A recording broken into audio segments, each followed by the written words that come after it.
Today we're going to be talking about the 5 fears that people have about going to Disney World solo. All the time I get comments that are like, I'm going solo or I want to go solo, but I'm really scared. I'm super freaked out. And I'm here to tell you not to be. I've done it quite a few times already. It is a great experience. Some of my best trips were solo. But I understand it can be a little scary, especially if you've never traveled solo and this might be your first time doing it, or if you just feel like Disney World's a weird place to go solo. So here are some of the fears that I've noticed that people have had. I've even had the first 1 or 2 times that I went solo, and here are my thoughts on all of them. Number 1, people are going to notice. They're gonna notice I'm by myself. They're gonna see me on the flight alone. They're gonna see me standing for Magical Express alone. That's awkward. I should like pretend that I'm texting somebody or I'm on my phone and I'm gonna meet somebody, and then I'm gonna check into the hotel and I'm gonna be by myself. And then cast members are gonna notice I'm by myself. And then when I'm online and they ask for, you know, a single rider, everyone's gonna look. Nobody cares. Nobody cares, I promise you. It is such a common fear to think that like everyone's gonna notice I'm alone and they're gonna think I'm a freaking weirdo. Nobody cares. Everyone is so wrapped up in their own vacations. They're so wrapped up in their own group, their own family. Either having a great time, some of them are having a miserable time. I've seen it. I've seen those kids melt down. I've seen those parents' exasperated looks on their faces.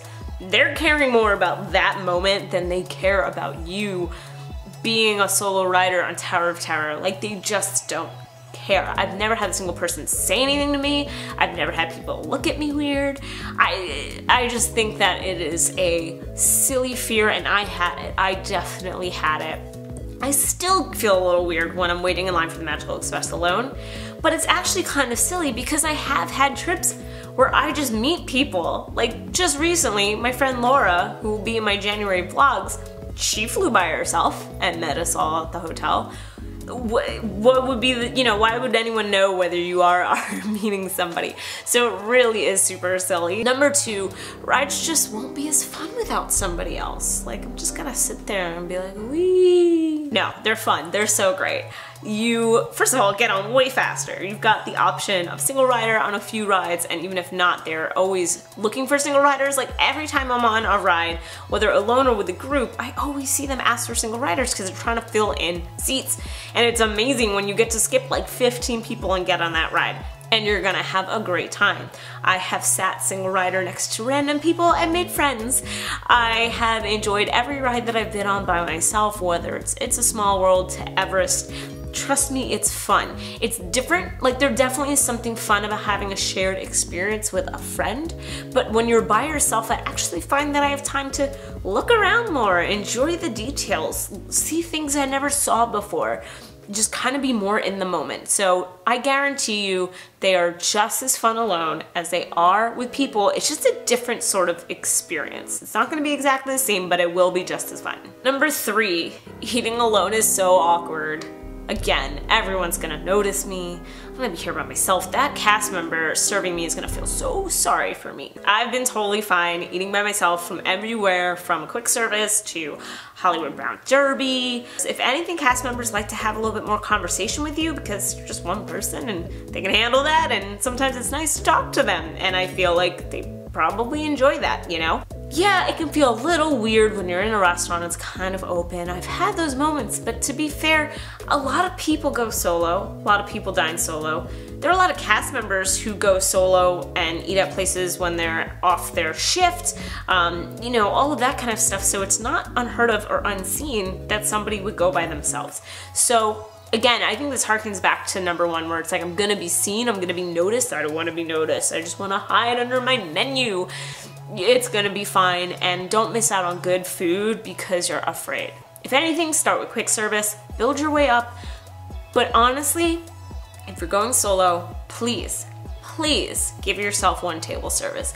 Give yourself at least that so you can enjoy that sit-down service and test the waters. And if you feel a little awkward, tell a cast member.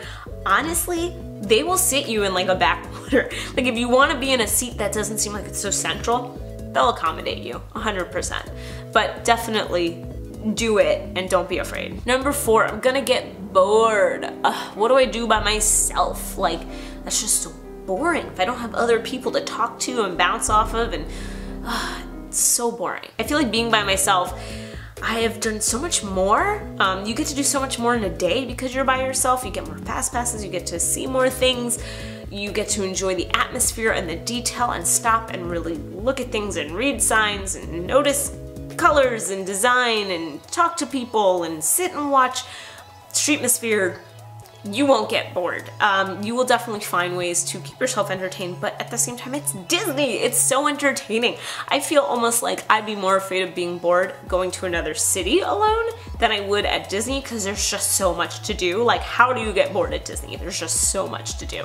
So I promise you do not need other people. Take yourself out on a date, man. Go do something really fun, a cool dinner, spa day, whatever. Number 5, I'm going to feel so lonely. I'm doing a 5-day trip and I'm worried it's just too long, and then by day 4 I'm just gonna feel so lonely. Honestly, I think I've done a 5-day solo. I definitely have done 4 days many times, and I think I've done 5 days before, and I wanted to stay longer. Like, I literally came off that trip like, I could do 7 or 8 days alone. I could definitely do that. I think, again, it's about knowing yourself, but I want to let you guys know, I was never that person. I never went to a meal alone in my life before Disney. I never went to a movie alone before Disney, and now I do it all the time, and it's great. I was always the person who had to do things with people. I would miss movies because I didn't want to go alone. I thought I was going to be lonely. I would miss concerts because I didn't want to go alone. I thought I was going to be lonely. And you know what? I bought myself a solo ticket to see 21 Pilots in June, and I'm totally ready and excited to do it. But that was not me 2 or 3 years ago before my first Disney solo trip. I was like everyone else. I was scared out of my mind. I was anxious and I thought I was going to be lonely. You are not. If you want to start your first trips shorter, do a 3-day solo trip, or add on a solo day or 2 when you're with a group. And then that way you can test the waters. But I guarantee you, I went from somebody who had the biggest fear of being alone and doing things to now enjoying it so much that I want other people to feel empowered to do the same. So you will not be lonely as long as you are cool with spending some time with yourself. Do not let it stop you, because I almost let it stop me for my first solo trip. And I would have totally not had any of the amazing experiences that I've had now if I had stopped myself because of fear of being lonely. So those are the top 5 fears of going to Disney World solo, and I promise you that you can get over all of them. I did it. I'm a very introverted, anxious person. I'm being real with you here. And I did it. If I can do it, you can do it. If you're thinking about going on a solo trip, if you have any questions or thoughts, or if you've had some fears about it yourself, let me know in the comments below. If you like this video, then like it. If you like me, you should subscribe. I'm making videos every single week. We've got vlogs, we've got solo content, we've got other planning content. I want to thank all of the new subscribers that I can't talk.